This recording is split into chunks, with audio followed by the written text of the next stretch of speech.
Bonjour tout le monde. Je me suis dit que je ferais un petit vlog comme ça, rapidos à l'arrache, pour vous montrer un petit peu ce qu'on fait dans la serre au mois de janvier. Le mois de janvier pour nous, c'est vraiment pas la saison sexy. On fait surtout du ménage, du nettoyage.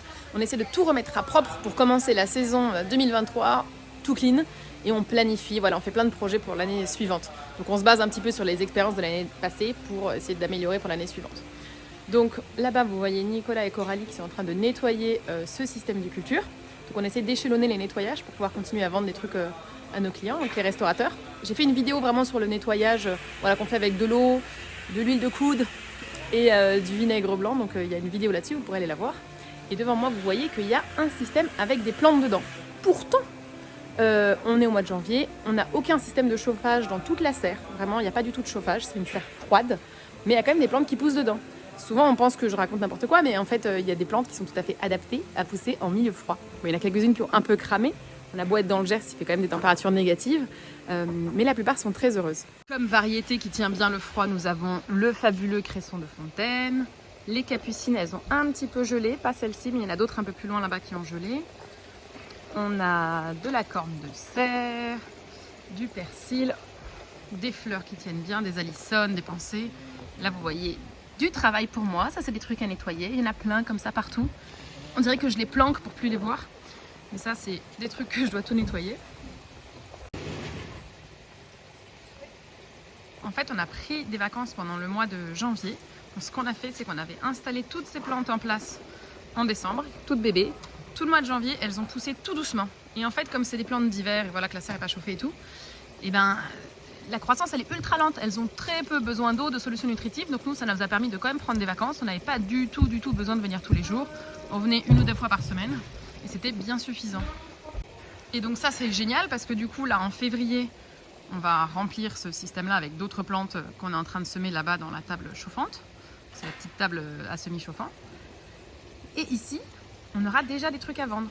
Donc pendant tout janvier on était en vacances. Et donc on ne récoltait pas, on ne livrait pas les chefs, qui est vraiment la partie qui nous prend le plus de temps. Mais en février, même si ce système il était vraiment en maintenance, ici, on va pouvoir commencer à récolter et vendre des trucs.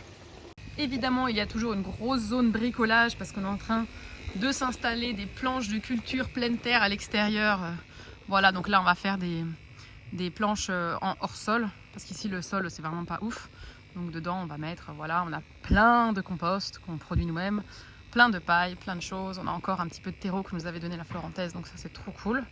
Donc on va s'installer un grand espace de culture. Dans le fond on a installé une ruche. Voilà, Nico il sait bien faire de l'apiculture, donc on a une ruche et il allait récupérer un essaim l'autre jour, donc bientôt on aura 2 ruches. Là-bas c'est nos toilettes sèches. Et ici, qu'est-ce qu'on a? Nos planches de culture en pleine terre. Donc là il n'y a pas beaucoup de maintenance à faire en janvier, pour l'instant on taille pas. On a mis les micro-pousses qu'on n'avait pas vendus, voilà, histoire de toujours garder des plantes dans le système. Pour moi, la terre, elle doit jamais être à nu. Donc dès qu'il y a une plante qui meurt, on essaie d'occuper l'espace avec une autre plante à côté, même si c'est pas forcément une plante qu'on va récolter ou quoi.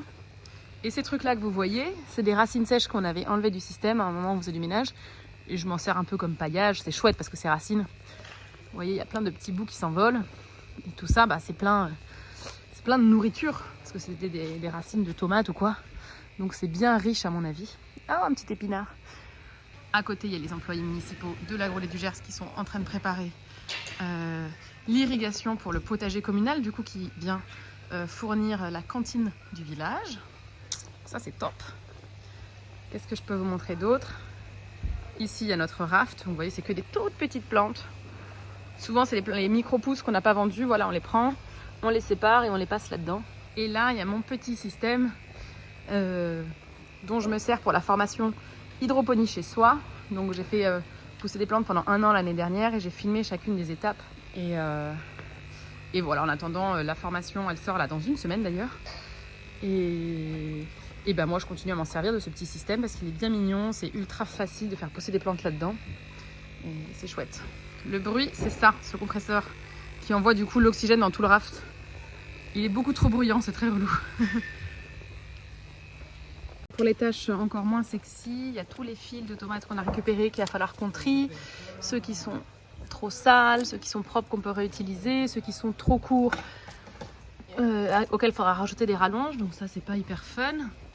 Ça c'est des plantes qu'on avait enlevées mais on les a quand même un peu gardées dans l'eau. On va pouvoir en faire des boutures. Donc les petites menthes, la petite coriandre du Vietnam. Et là, ça c'est ce que j'étais en train de faire avant que je chope mon téléphone pour vous filmer ça. Donc j'ai des pots avec des plantes et je sépare les billes d'argile et les pots paniers d'un côté parce qu'ensuite on va les nettoyer et les réutiliser. Le compost qui part au compost dehors, du terreau qu'on peut récupérer mettre dans les planches de culture.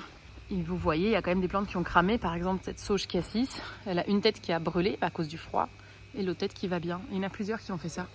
Comme là-bas, un avocatier qui a brûlé, mais l'autre à côté, il va bien. Vous voyez qu'on n'a pas terminé d'enlever la chaux là. Ici, on a bien tout enlevé avec de l'eau et un balai. Hein. Et là, on a enlevé en bas, on n'a pas encore enlevé en haut. Donc ça fait partie des choses qui restent à faire.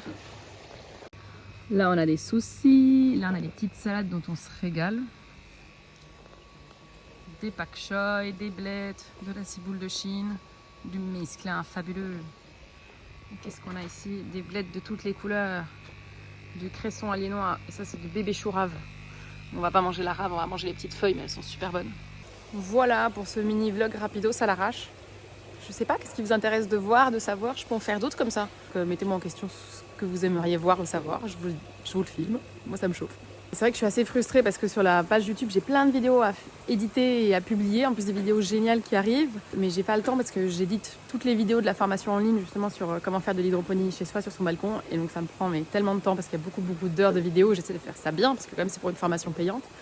Donc pour tout le travail gratuit que je fais sur YouTube, j'ai un peu moins de temps. Donc c'est pour ça que ce petit format de vlog rapidos, peut-être que ça peut être une bonne alternative. Je sais pas, vous me direz si ça vous plaît. Allez, gros bisous, à la prochaine. Ciao!